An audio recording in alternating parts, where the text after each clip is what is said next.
vous. Puisque vous le savez, depuis lundi, on prend le pouls de cette campagne présidentielle en direct depuis le Café de la Bourse à Agen. Nos reporters Florian Chevalet et Nicolas Repère y sont tous les jours pour parler politique avec les clients. Un jour, un candidat. Et puisque je reçois Éric Zemmour tout à l'heure à 8h30 pour question de confiance, eh bien, on a pris le temps de soumettre le programme du candidat aux Agenais. Voici ce qu'ils en disent.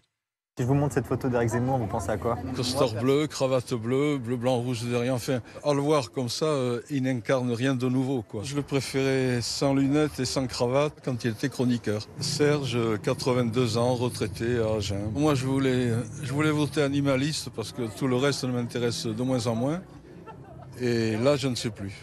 Moi je m'appelle Théo, j'ai 25 ans, je suis actuellement serveur en restauration. Pour qui je vais voter, franchement actuellement je ne sais pas vraiment. Alors les 2 chocolats viennois. Du coup Étienne, 33 ans, actuellement au chômage depuis peu. Et je pense voter pour le programme de Mélenchon. Étienne, si je vous montre cette photo, quelle est la première chose qui vous vient en tête? Je sais pas, ça fait longtemps que je le connais, que je le trouve un peu rétrograde. Donc voilà, en fait il n'y a pas grand chose qui m'intéresse en lui finalement. Et ni dans son programme, ni dans ses idées, ni dans sa façon de le présenter en fait. Là vous avez le programme d'Éric Zemmour sous les yeux.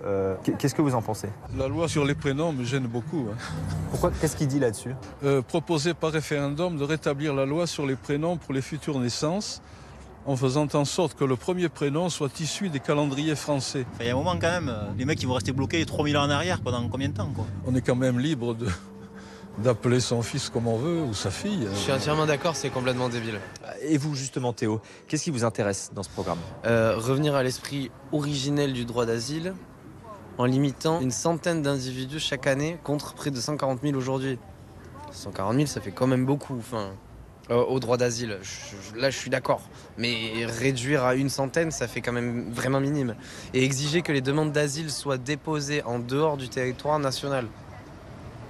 Là, je suis plutôt pour. Mais après, en vrai, est-ce que c'est le sujet, quoi? Est-ce qu'on a vraiment besoin de ça? Est-ce que c'est pour ça que les gens sont dans la rue sans arrêt et machin? Je crois pas, en fait. Je crois pas que ce soit ça, le sujet numéro 1. Donc, en fait, ça m'intéresse pas beaucoup. Voilà, je trouve que c'est une fixette. Il a poussé, quand même, à prendre en compte certaines idées dont on n'osait pas parler autrefois. C'est ce que je lui reconnais. Donc, utile, quand même, le candidat Zemmour. Oui, utile, oui. Mais je ne le vois pas au pouvoir. Éric Zemmour, un candidat utile au débat, mais on ne le voit pas au pouvoir. Voilà ce que disent les Agenais ce matin. Eh bien, faites-vous votre propre opinion. Venez donc voir si vous aurez envie de lui donner votre confiance pour les 5 ans qui viennent. Il répondra à mes questions de confiance. C'est à 8h30, Éric Zemmour sur BFM TV et RMC.